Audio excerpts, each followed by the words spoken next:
What up, Snapchatters? Yet another review of Beth's Bake Shop macarons. I've been told that there is a lemon lavender, which you saw, that's the yellow one. Sneak that really quick. Very fresh lavender flavor. Who knows what this is?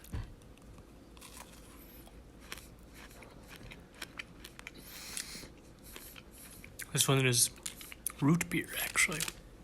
I was told there was a root beer one. Kind of, yeah, they nailed the flavor. Gotta be s'more. There's kind of a marshmallowy graham cracker